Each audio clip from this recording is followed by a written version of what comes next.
And welcome.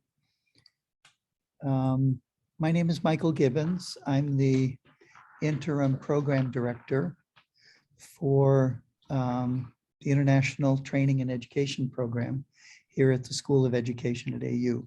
I think everybody on the call, other than Fassil and Frank, are friends of or members of the program. So I think we're all family in this presentation this evening.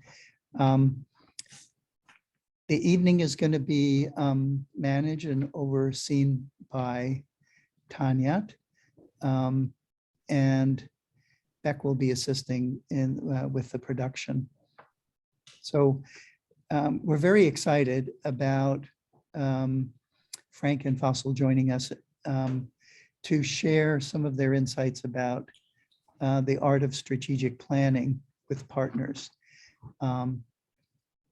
as part of our Global Education Forum series. And with that, I'll turn it over to Tahniat. Thank you so much, Michael. Hello, everyone. My name is Tahniat Saulat, and I'm a student in the Advanced Training Program Design course, or lovingly known as EDU 6713.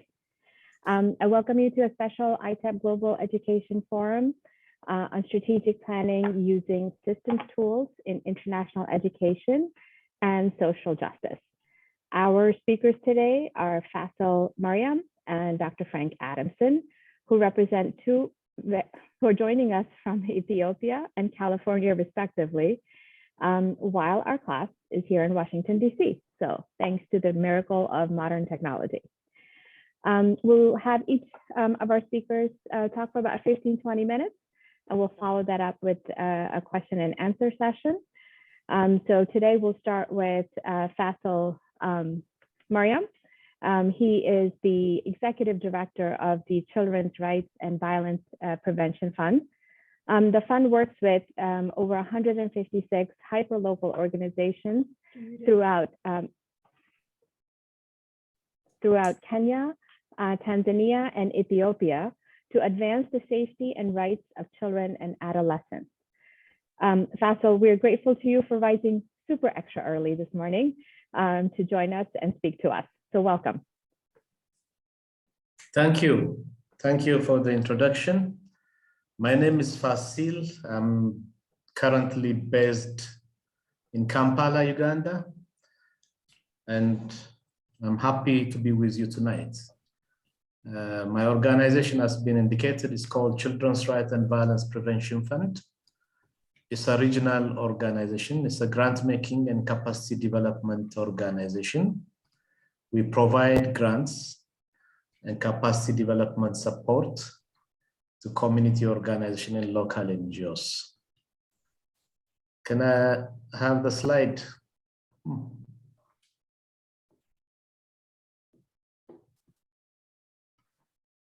And next. So CRV, as I said, CRVP provides capacity development grants and support to community organizations, local NGOs operating in Uganda, Kenya, Tanzania, and Ethiopia. Our regional office is in Kampala, Uganda. I'm an Ethiopian and based in Uganda. I just want to give you a background highlight about the organization. CRVPF established in April 2015 with the objective of working with community organization and local NGO, because we believe proximity is very important. And we support community organization because they're based in their communities and they're there always. They know the problem, the challenge children, young people, and communities are facing. So because of this reason, and also community organizations have a challenge getting fund because of their limited capacities, sometimes in relation to grant management, development. So we want to provide them grants as well as capacity development support. Next, so because of that, my presentation mostly focuses on looking at our 4-year strategic plan and how this strategic plan really changed our work in the past 2 years. Our strategic plan started in 2020 to 2023 because we focus on violence prevention against children, adolescent girls and boys. Our vision was clearly indicated that children and adolescents are safe and empowered where they live, learn, play, and work. We believe that these areas are the most important areas where children are, where they live, where they learn in the schools, where they in the communities, and where they work as well. Most of the children, as you know, in East Africa are working. Most of them are working informally in the informal sectors. So we want to make sure that they are safe and empowered. Our mission also focuses on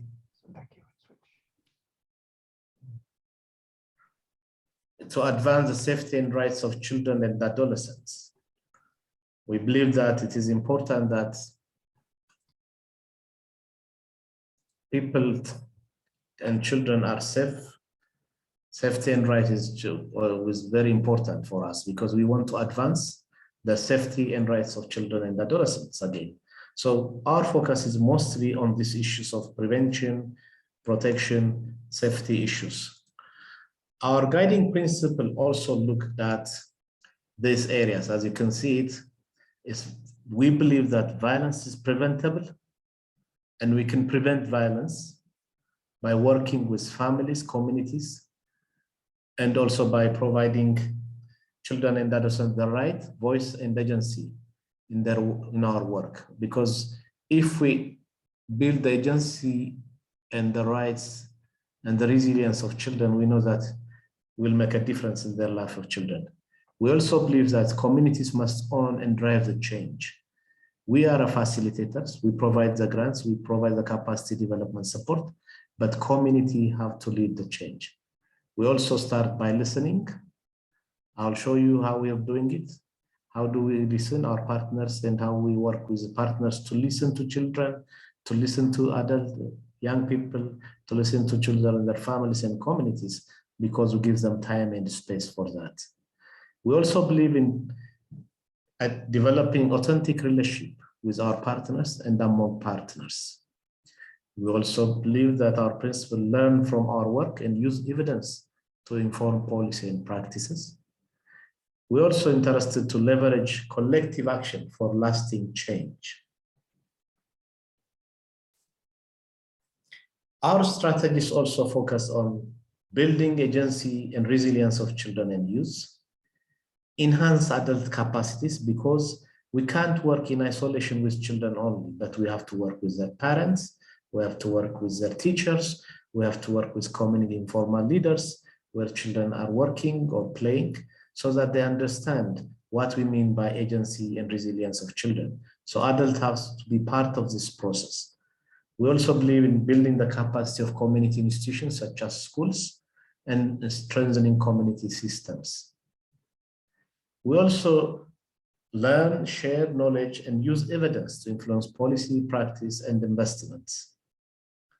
We also plan to connect, convene NGO leaders to build community movement to ensure children and use and rights are protection, because we believe that is critical and important. We also believe that strengthening governance, add staff competences among community organizations, and strengthen the management system and policies of the organization of our partners. Another interesting area is our theory of change. We developed this theory of change by assessing and understanding the 3 substructures in our work. That is the family and community system, subsystem, deep social norm systems, and policy and power. We believe that building the agency and resilience and change the relationship patterns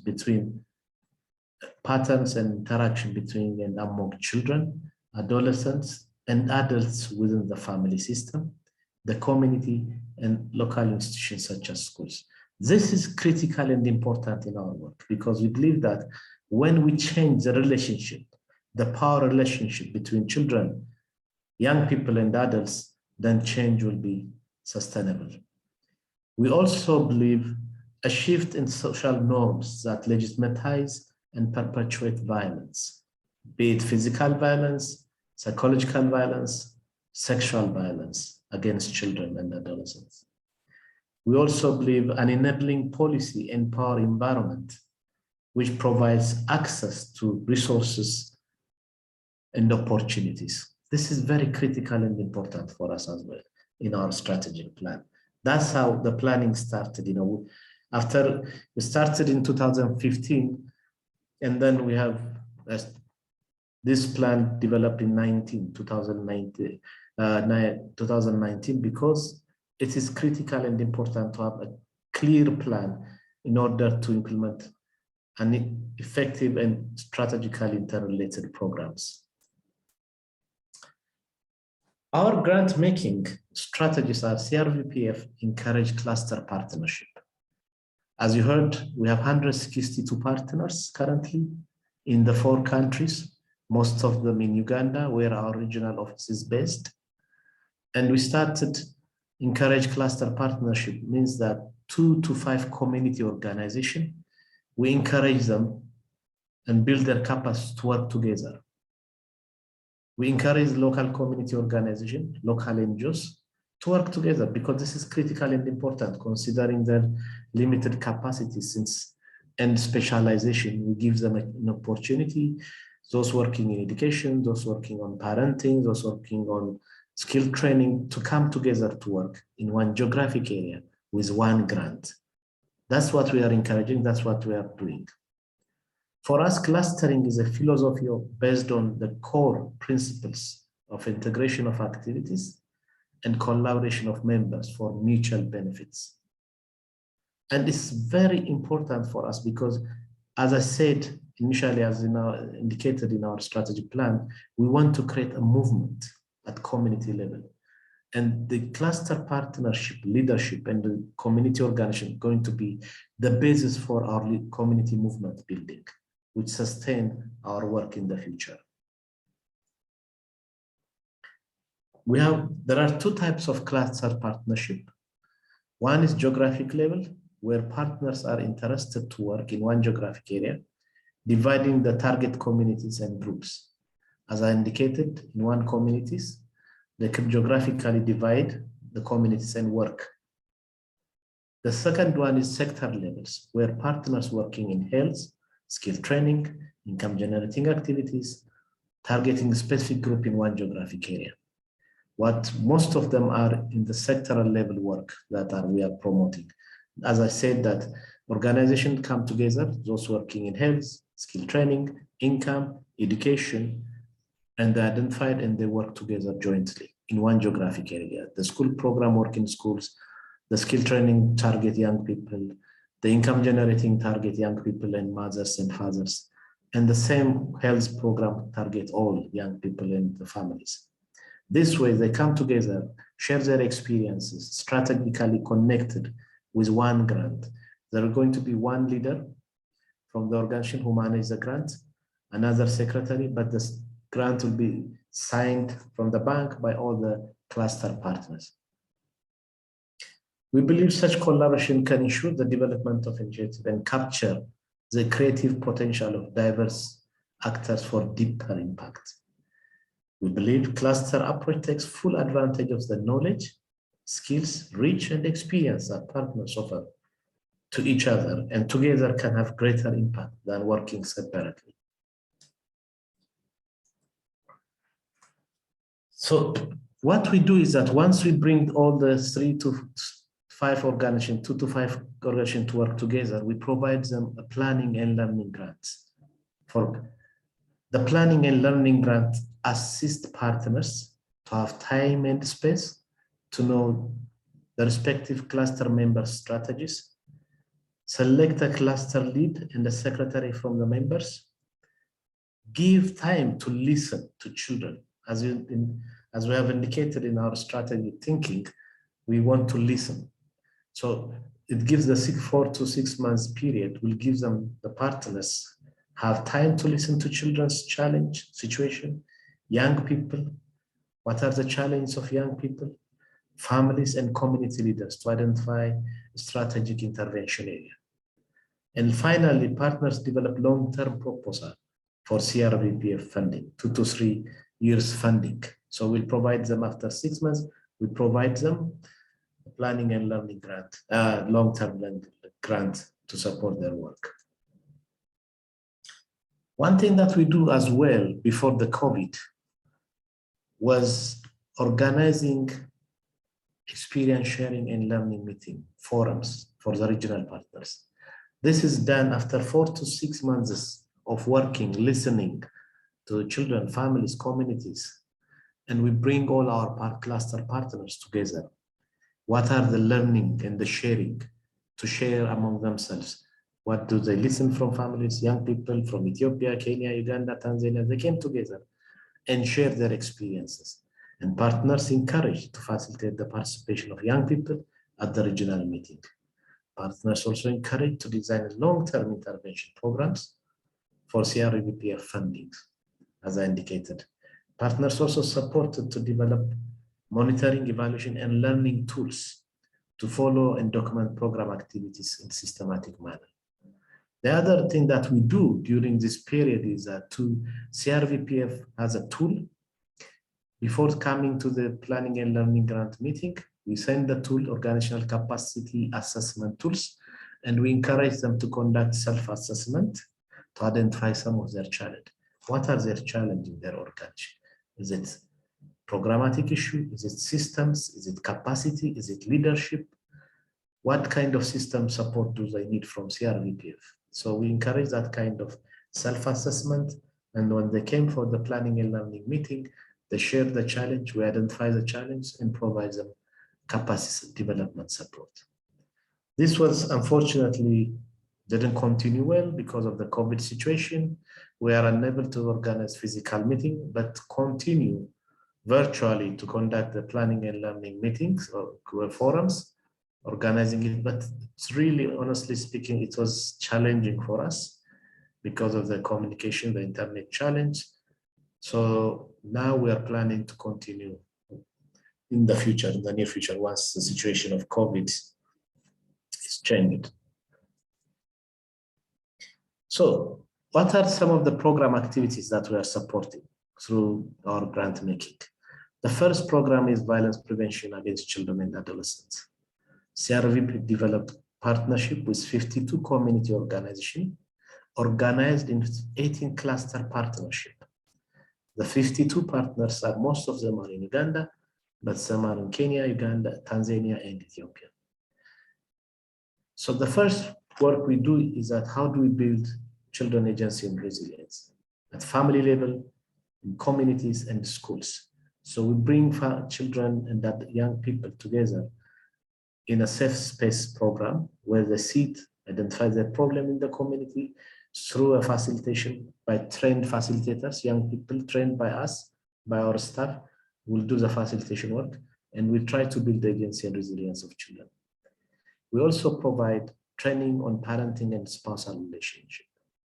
We believe it's critical that violence started at family level, and because of lack of parenting skills and the challenge between spousal relationship, conflict between spouses, and also economic situation, the challenge in economic situation at household level.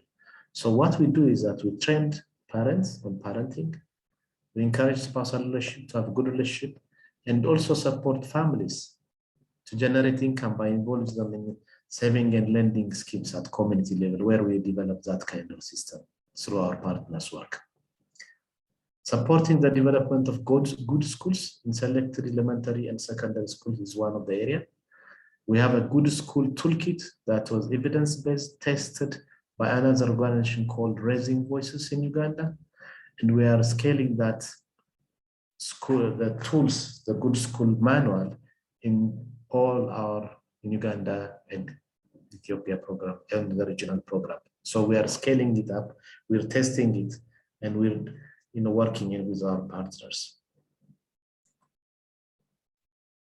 The second program is Adolescent Girls Power Program. CRVPF develops with 31 women and youth-led community organization in local NGOs in the 4 countries. We encourage partners to organize in 10 cluster partnership and provide planning and learning grants for 6 months. The partners encourage to conduct power analysis in the area of adolescent girls and power, adolescent girls and their body, adolescent girls and money, adolescent girls and safe spaces. After having this power analysis for 6 months, our partners listen to adolescent girls, their families, communities. Then we organize a learning and sharing meeting. This is the last organized sharing and learning meeting before COVID. So Adolescent Girls Power Program, during the planning and meeting, sharing meeting, partners agreed to develop safe space program for adolescent girls to meet and discuss their life situation and plan their future. CRV partners currently establish 113 safe spaces for 300 and involve 3,736 adolescent girls in communities and school safe spaces. In these spaces, girls are safely discuss their issues with peers and engage community leaders in developing solutions to address risk factors for violence. Safe space also support knowledge sharing around important health topics and helps girls gain income generating skills to reduce their vulnerability. The third program, which is related to an emergency program developed in the refugee settings, we are working with 78 local community organizations and supporting 6,768 adolescents and youth in Uganda. All are in refugee and host communities. CRVPF supported cluster partners provided vocational skill in garment making, art and craft, cosmetology, mechanic to young people in refugee camps. Adolescent girls are trained for 4 months and receive startup kits with hairdressing equipment and materials to start work immediately. So this is more focused on young people in refugee setting because there was a huge challenge because of the COVID, and many of the international organizations and UN agencies were challenged to provide the support. So we've been requested by one of our donors and we are able to support them. So what is our expected outcomes in the next years? Our outcomes is that we believe that children and youth have voice, abilities, and choice so that they can enjoy their full rights and freedoms. Because of ours and our partners' intervention, we expect that children and youth have a voice to influence their situation. We believe families, communities, and schools are safe, stable, become nurturing environments for children and young people. We believe most effective policies, practice, and investment creates an enabling environment for violence prevention work. We believe a network of networks challenge the among our partners at national level, at regional level, challenge and shift unequal age, gender, and power relationship toward equity. We also believe CRVPF financial stability facilitates strategic action and long-term partnership with community organizations and local NGOs to catalyze long-term change. This is what we're expecting after 4 years. We are now in the midst of our strategic plan, and we are in the process of evaluating our strategic plan, where we are, what are the gaps in the past 2 years implementation, what are the unexpected challenges such as COVID, how did it affect our works and our partners as well. Our model is engaging community organization in a cluster partnership, working in one project area. For 6 months, planning and learning grant provides space and time to identify critical needs of the communities. We also organize learning and sharing forum, facilitated experience sharing, and assist to develop long-term intervention programs. Even though we are doing it virtually, we still continue doing it. Assess and support cluster partnership to build individual and collective capacities of the members. This is also a challenge that we are facing. We haven't done that as we wish because of the lockdown. Learning as well as monitoring assist to systematically document and facilitate reflection of what works well in our program. So this is our model. Finally, I just want to address the issue of learning agenda questions. We have identified 3 learning agenda areas in our strategic plan. The first one is, what are the cluster partnership stages of development and what support facilitates the cluster to successfully progress through each stage. We are still continuing documenting systematically how the cluster approaches are working. Does it make a difference? Because all our intervention, all our resources are based on this clusters approach. We have invested in the clusters approach financially, technically. So how did it work? Did it work well? The relationship between the partners, community partners, did it make a difference? Did they change what we are expecting? So our learning, one of the learning questions at organizational level is this one, and we are trying to do a qualitative assessment of our partners, select the partners, and to see whether the cluster partnership is effective and working. What is the challenge? What are the gaps? And how do we address these issues? Is critical and important for our learning.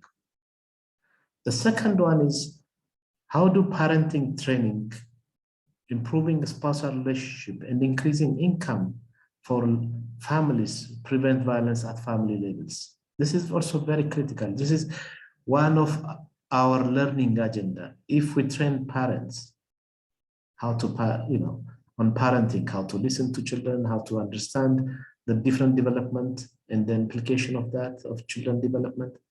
And if we improve the spousal relationship, to talk between husband and wife partners, so that children are not seeing any violence activities or violence situation, and increasing income for the low-income families. Will it prevent violence? So this is one of the questions, the learning question for us. If we provide parenting, if we provide improve spousal relationship, and then provide increased income, household income, will it reduce violence at family level? Because we believe lack of parenting skills, bad influence on spousal relationship, and lack of income are the critical trigger of violence at family level. So if we address this one, can we reduce it? This is a learning question for us, which we're going to continue for the next 4 years. The third one is that, how do building the power of youth, female and male, expand the social networks and provide safe entry point for life-saving service and information? This focus on our work of safe spaces, where we provide different activities, learning for young girls and boys to understand their situation, to share experiences, to identify level of challenge, and then how does this situation really provide safe entry point to life-saving services and informations, including health information. So these are the second programmatic question that we are trying to address in our strategic planning. So our strategic planning, as you can see, started theoretically but implemented practically in the last 2 years. And we hope in the next 2 years we'll also do the same, continue after doing the evaluation, the midterm evaluation of our strategic plan, identifying the gaps, trying to address the gaps. And at the end of the 4 years, we'll go back again and see how this really affects our program approach in our grant making and capacity development support. In a nutshell, this is what we've been doing in the last 2 years, and we'll continue to do it in the next 2 years after we do the midterm evaluation now, the next 1 and 2 months. Thank you for listening, and I'll be happy to address any questions. Thank you so very much, Fassil. Thank you.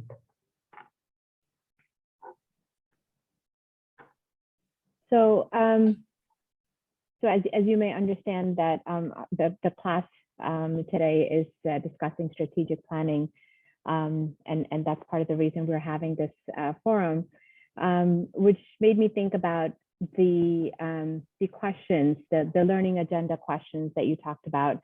I'm curious as to what the process was for you to reach and to land on those questions as the ones that you need to be addressing. Do you want me to address now, or do I any other questions, or let me address this one? Please go Shall I ahead. address this one? All right. Well, the issue of the learning question came because we believe that, as I said, when we developed the cluster partnership at organizational level, our entry point to community, rather than working individually with one partner, we have a group of partners, community organization, to work together. So our clusters approach is creating in the long-term community movement. So our hope is that this part of the partners, the 3 to 5 partners, going to create a community movement. So what we have done is that when we do organize them in cluster partnership, we develop a cluster guideline. That guideline supports them to develop, their entry point, how they work together, in the planning and learning grant, which is linked with the cluster partnership. For 4 to 6 months, they work together, our partners, learning from each other, sharing their experiences, and all this process, we hope that will make a difference in the lives of children, families, communities, and school. As you know, we are a grant-making organization. We don't directly work with children, families, communities. Our partners are the ones who represent us at that level. So we want them to do that for us. So our work depends on the effectiveness of the cluster partnership.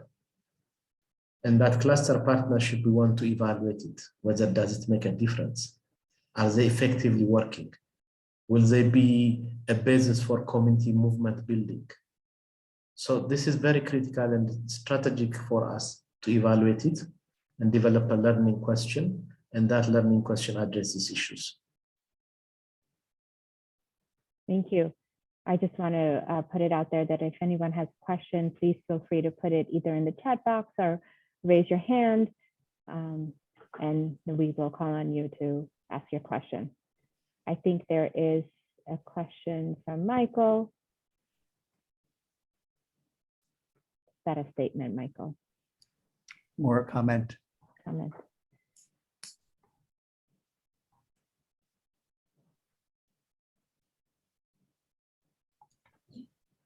Michael, is the question that you read in the chat box? Oh, I'm just appreciating that your guiding questions are examining the logic of your theory of change.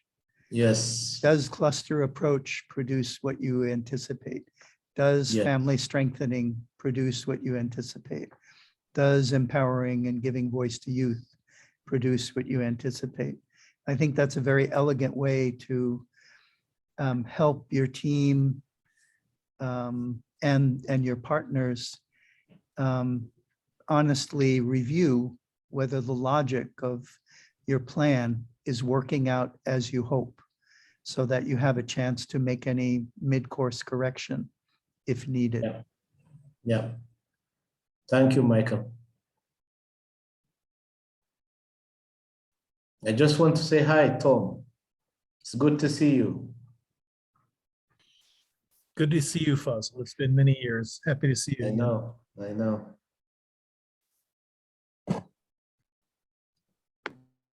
Any other questions or comments?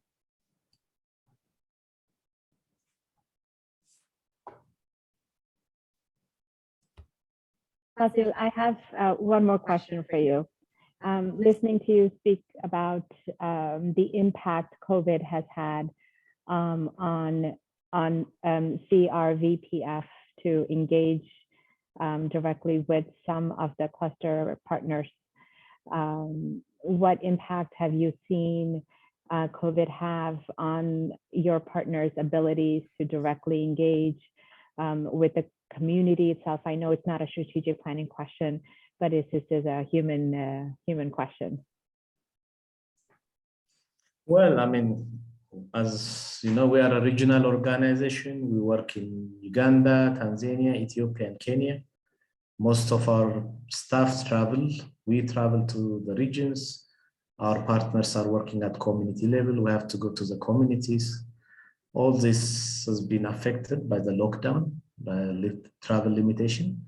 And in fact, what we have done is that immediately after the lockdown, we conducted, after 3 months, we conducted an assessment, a rapid assessment, to understand the impact of COVID on our partners' work with children, youth, families, and communities. And even within 3-4 months, you can see the impact. They are not meeting, the cluster partners are not coming together, they don't share experiences, they don't meet together, they don't call meeting with young people, our safe spaces were closed, the community meetings, for saving and credit and other activities were stopped. So it has a major impact on our work. And especially also the closure of the school. As you may know, many of the young girls were affected. There are a lot of early pregnancy, unwanted pregnancy in the communities, have an impact in most of our work financially. Most of the informal activities where the families and young people involved on the street work were completely closed. Most of the work with the mothers and the young girls are working in the school areas, selling, some fruits and other edible materials. That was stopped because the schools are closed. In Uganda, school just opened almost 3 months ago. It's closed for 2 years. So that has a major impact on our work, on our partners' work, on the informal sectors, the economic sector, where most of the families and young people are engaged in their day-to-day income. So it has a major impact.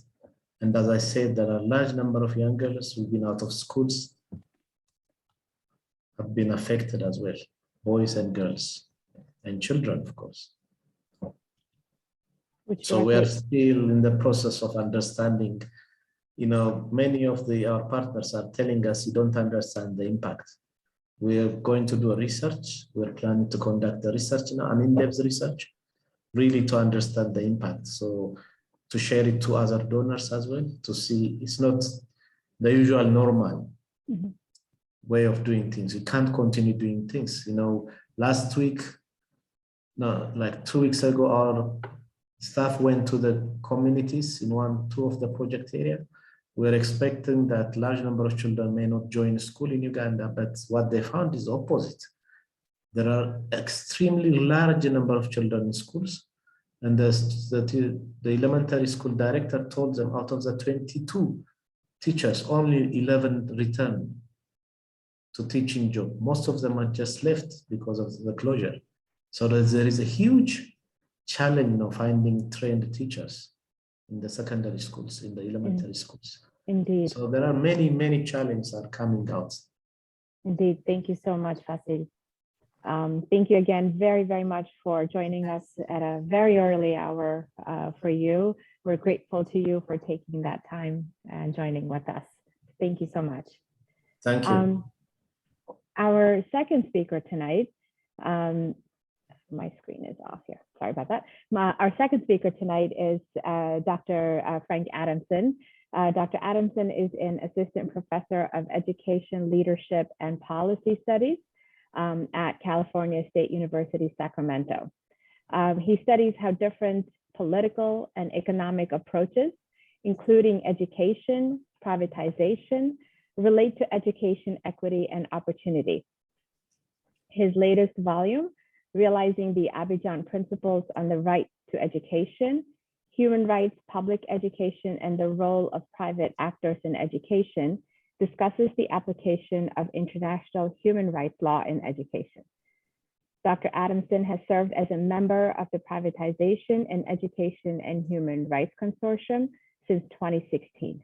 Dr. Adamson, thank you so very much for joining us.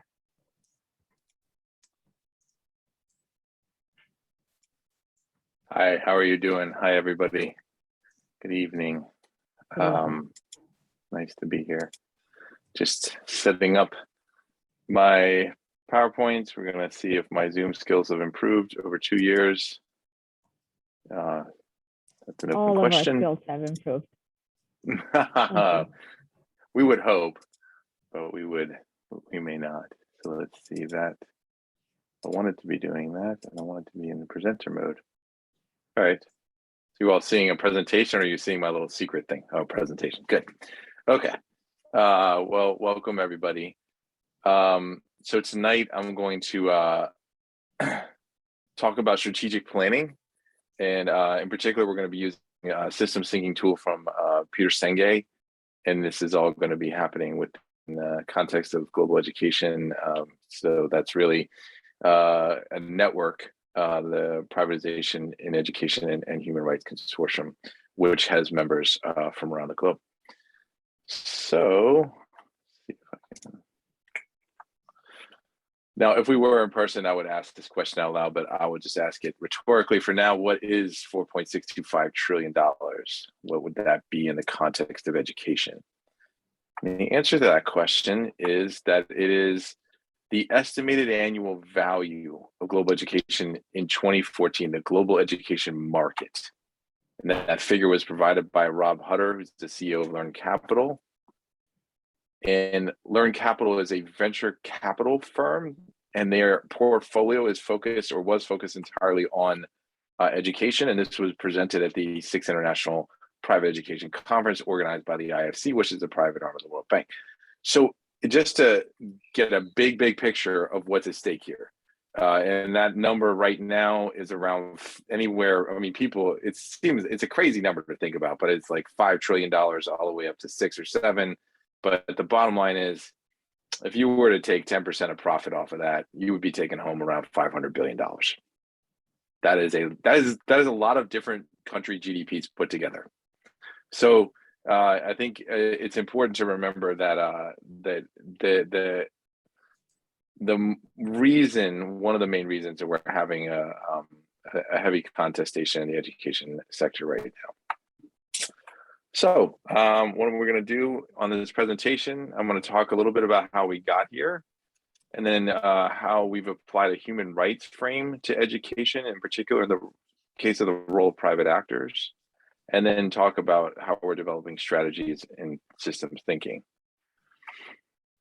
So over time, in 2016, I published a book that we're going to talk about a little bit. That's really about gathering evidence, right? How does privatization of education work?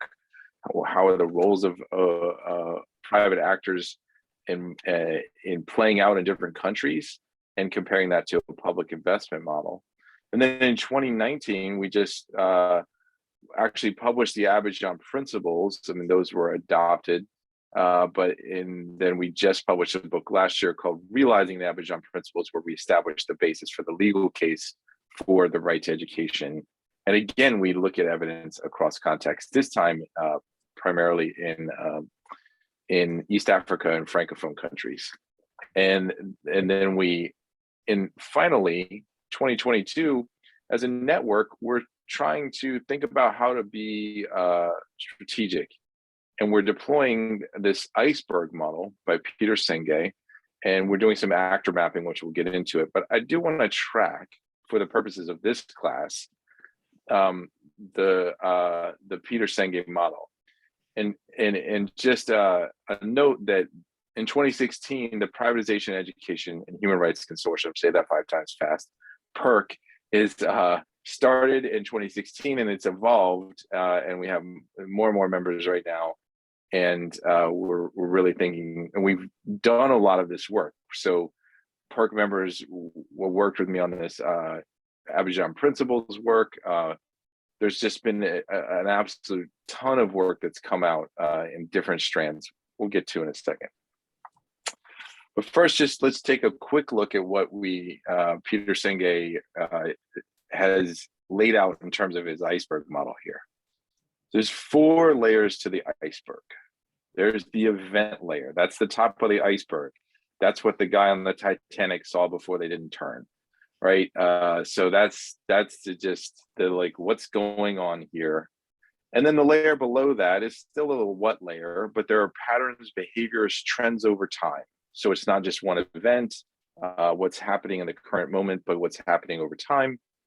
And then underneath the water is the why, right? The system structure. all the pressures, the policies, the power dynamics, the perceptions, the purposes, all of that is playing out. And what feeds that? Our mental models, our values, assumptions, and belief, they feed our system, right?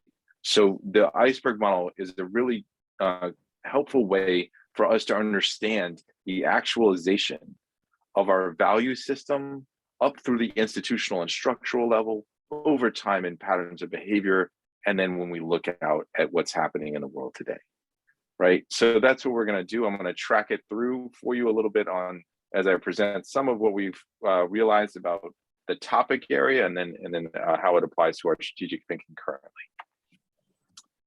I just want to pause here. Let me explain. No, there's too much. This is a quote from a movie, Princess Bride.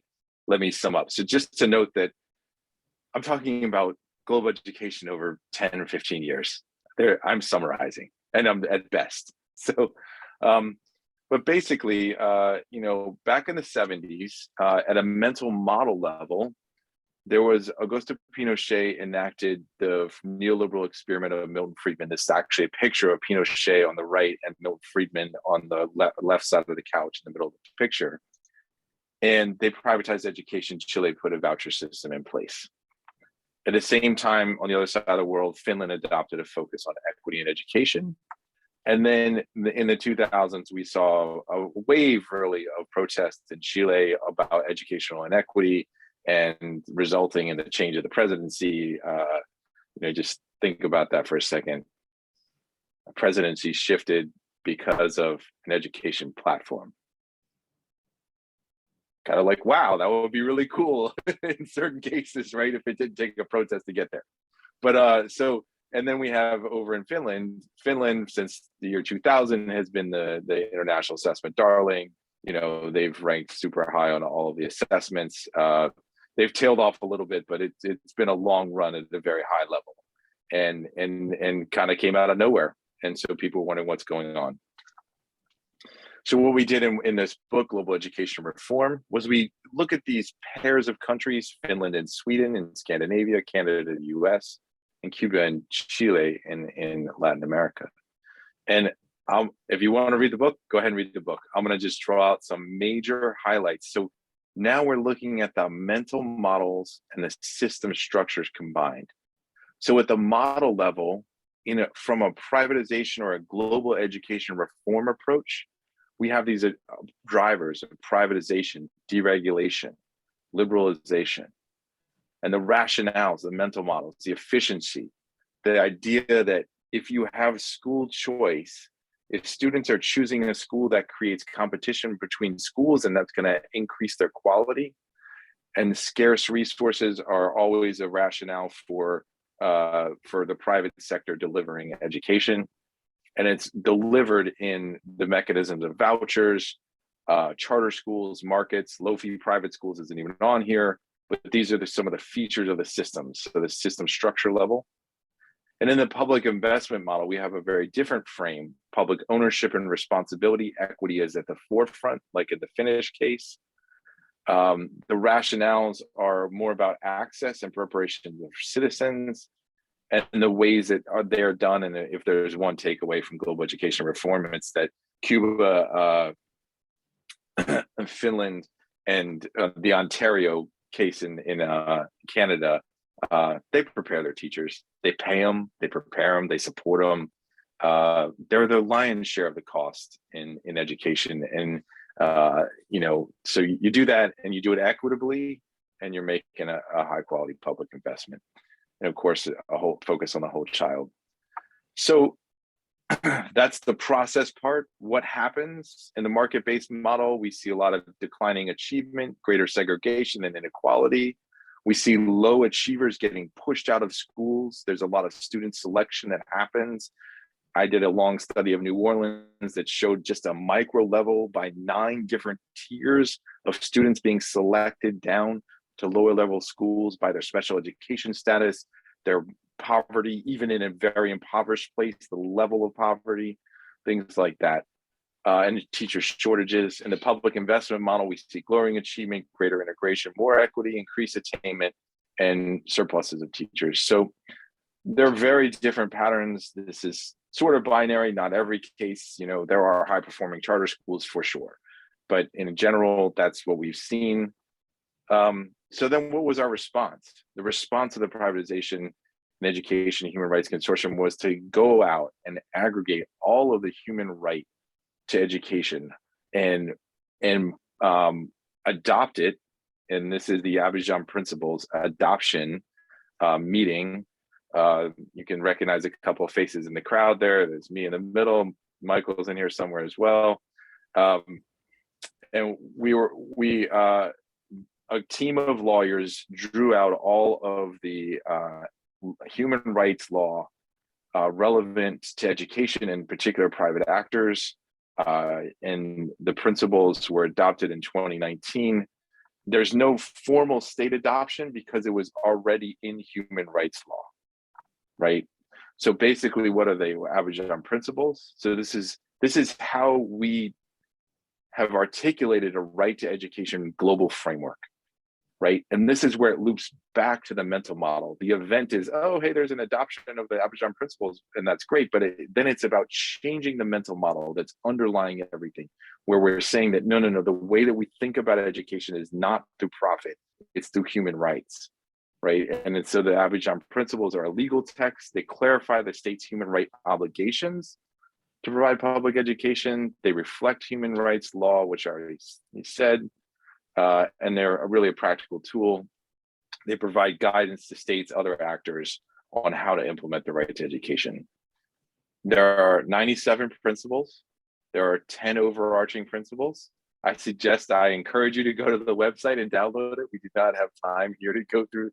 That's a whole other thing. I will say that at the end, I have a link to a webinar series I did with the IIP, the International Institute for Education Planning, and UNESCO. And one of those webinars, we delve pretty deeply into the Abidjan Principles. So if you're interested, you can find it there. So then let's pull it back to what are we doing now? So this is, what is PEHRC up to in terms of the strategic mapping? We sat down with this Senge iceberg and started to apply it. And I'll show you a picture of that application in a second. But what we did was we found that there were a couple levels that were missing, right? Between the events and patterns level, we wanted to be talking about what PEHRC was doing, what our activities were doing in particular, because we have a couple of strands of work. One, with Abidjan Principles, articulating the right to education. Two, changing the narrative by showing positive evidence of public education systems. Three, critiquing some of the most egregious violations of human rights law by private actors. So this goes, one of the biggest private school chains in the world is the Bridge Academy. So we've done a lot of documenting and research on how Bridge is not actually lining up with domestic education law in places like Uganda and Kenya and other locations. So there's that level. Then we want to know between patterns and structures, there are actors, right? The actors are enacting the institutions in their patterns and behaviors, right? So we want to know who those actors are. How does the World Bank either help or stymie the right to education? What is the IFC doing funding hedge funds, or what is the relationship between the hedge funds or venture capital funds and the IFC and private actor involvement in different levels in different countries? And then at the sort of translated the mental models to the systems level, where is the messaging, right? How do you actually translate your value system into text that people can actually engage? So let's see if this works. So here you'll see that we have, and this is, I know I'm just throwing up a very complicated thing here, but this is an actual example of, this is the iceberg at work. You can see the values and behaviors and assumptions over here, and we're talking about the different values in public and private. I'm not going to jump too deeply into this, but just to say that these are the values, the systems that are in place, right? So we're looking at the different systems that are happening, the patterns of behavior, and then we've mapped the actors. There's a lot of contested actors here: states, banks, INGOs, like international NGOs, community, media. And then there are the events level, what's happening on the events side. There's the GPE Summit, the GEM report, Global Education Monitoring Report just came out on non-state actors. I highly suggest that you take a look at it. Where are we? And then what might be our future actions? So that's a planning tool. That's transforming the iceberg, that analysis into the planning of what PEHRC is going to be up to, and how do we just understand the water that we're swimming in, to keep with the iceberg metaphor, and how do we figure it out, and not just by looking at, oh, this has happened, that happens, and not to really transform. And this goes for any organization, from being reactive to being proactive, right? You see something happening to you, you react. But gradually, if you understand the mental models and the structures that are in place, you can think through how to shape and change them so that they are actually more delivering on whatever your agenda might be. So I'm going to leave it at that. I have no idea. Oh, that was 16 minutes. All right, I was only 1 minute over. So, and I can share the slide deck, and there are a couple of links in there to my faculty page, which has a bunch of publications that we've done, and then the IAP webinar. All right. Thank you so much. That was a lot of information that we will have to sit back and reflect on, and definitely read through the book. I'm going to open up the floor again for anyone who has questions. Frank, maybe this is Michael. I'll just ask you to talk a little bit about how you and others help facilitate the discussions among members that generated the translation of the Senge pyramid into the mapping exercises that you showed us the images of. Yeah, sure. I mean, briefly, so the consortium sort of decides on what sets of activities to do, and there had to be a conscious decision to really focus and take the time to operate at the strategic level, and a lot of and to make that explicit. So because a lot of the education environment is so dynamic and fast paced that you're just really trying to keep up with what's happening. And a lot of folks, especially NGOs, don't have time to sit down and actually think through, okay, here's a long-term strategy that we have. And if they do, some of them do, and we just heard a case in point where, you're encouraging that, but they're maybe not thinking through it as a group, right? So how are you doing a contextual mapping at a very large level? So that's sort of the value add here, was to say, okay, now, we're all swimming in this water. It's not just one of us. And, it gets back to the cluster model that Fassil was talking about.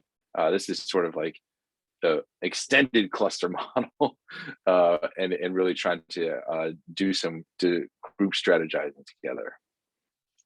And so we formed a strategy group that took this model and figured out the missing elements, and then mapped it all out and brought it back and had a conversation. And we're in an ongoing conversation about how to use this to direct our work over the next 2 years. Very interesting. Thank you. Thank you, Frank. And so how do you measure the success or the output so that you can then go back into the strategic plan and incorporate them? I mean, it just seems like such a large network. Yeah, it's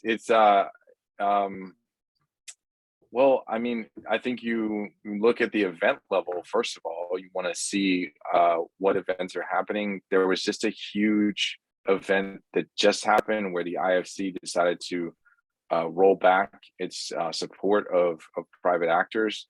So that's something that we have been advocating for a long time, saying that we should not be spending institutional money on an unproven solution or approach.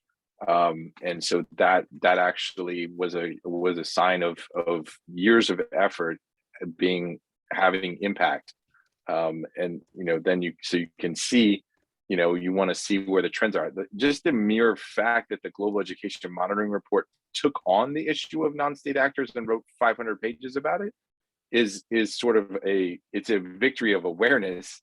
And it's what I'm getting at with the changing the mental model. So a lot of things in that report, there were a lot, I mean, it was a very politically contested report. They wrote about the political contestation in the report. That's how contested it is. But in a way, but you're still able to get a viewpoint out there, and really this fundamental mental model of human rights as a frame for our, and an obligation by states for delivering education. And the report really did reflect that the state is the primary guarantor of education. You can't just, like Chile did, turn into a subsidiary state and outsource the whole thing, right? That doesn't work empirically, and it's not, it violates the human rights of the students themselves. Thank you. Does anyone have questions? Anyone else have questions? Comments? Frank, maybe you can just comment a little bit on just very, very concretely, how does a global virtual network organize itself and connect and communicate? I think many listeners don't even have a sense of how that might even work. Well, I mean, I think we have evolved. It's been a lot of learning on the fly, but I think now we've got some structures in place. I mean, the structure of this particular network is that there's a facilitation group that isn't really, it's heavily democratic. So a facilitation group is not tasked with making the major decision. They're tasked with the ongoing operations of things. There's an actual coordinator that does some of the practical work of, really keeping the trains on time in terms of the work groups that we've established democratically in the global meetings. So we try to meet one about every 18 months, and then we try to go set agendas, set working groups, and then go off and really do the work and come back. And over the past 5 years, quite a bit of work has been done. We did a global education monitor. We did a background paper. Maybe more than one person in the group did a background paper for the global education monitoring report. I know that we wrote one based on the Abidjan principles. So you can see that there's a whole nested level of building on our products collectively to really engage the next phase of work. And I think where the systems thinking approach really helps us is in two ways: on the messaging, so getting clear about what your underlying messages are in terms of even just at the talking point level, and then two, who are the actors that you really want to try to influence, and how do you want to do that? Do your messages differ? Like, and there has to be this whole calculation of, okay, these are our top lines, this is where we want to go with certain messages, these are the places and spaces where this could happen, identifying them and having products ready to go, and lining them up. And having different range of products, research materials, which is, as a professor, most of which I'm involved on, all the way to more publicity and sort of mass media comms. Yeah, and then Michael is talking about just the nuts and bolts of monthly network meetings. So it's this mesh net of, we come together globally in these different time increments, and then we go out in our little groups and we do things, and then we make sure that we're kind of all functioning on the same page. But the spokes of the wheel are much broader than any one organization or set of organizations can be. Great, thank you. That's so interesting.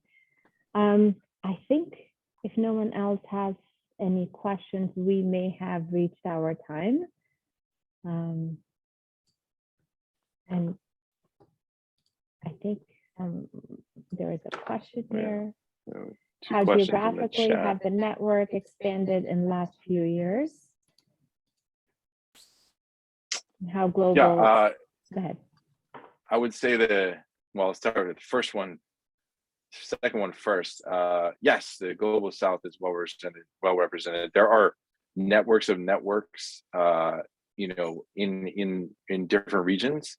So we have East Africa, we have Latin America, we have Southeast Asia, Asia in general. Nepal is one of the countries that deals a lot with, the Philippines, Brazil. I mean, a ton around Latin America, and East Africa and West Africa, and also so geographic expansion has been to actually linguistically try to connect more with the Francophone countries who are experiencing a similar phenomenon, but it's a little bit different. So we had a chapter on Francophone countries in the book.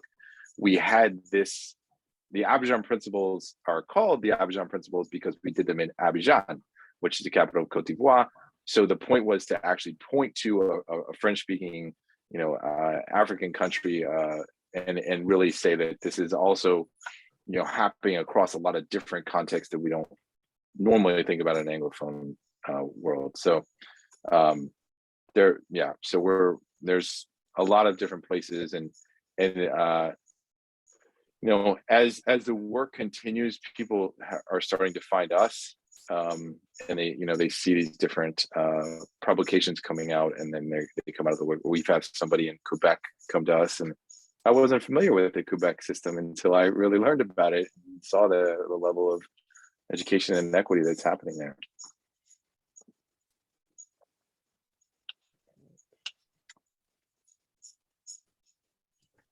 So thank you so much, Dr. Adamson and Fassil, for joining us this evening. I think we're going to leave here with lots to think about. I wish everyone a pleasant evening and stay safe. We will see if there's a recording of this at some point to come. There is, and we can share that with you, Frank. Thank you very much. Yeah. I might show it to my students. We're working on finance and budgets, and I'm doing this exact iceberg with them right now. And the tagline of that class is budgets are value statements, right? The event level is the money, but the budgeting process is the value. And how do you use the tool to uncover what the values are underneath it, right? So that's the power of the tool applied across a sort of a very different context. Okay, I'm done. Thank you so much for the invite. Thanks, Frank. And I will talk to you soon. Take care. Thank you, Frank. I think Fassil had spun off a couple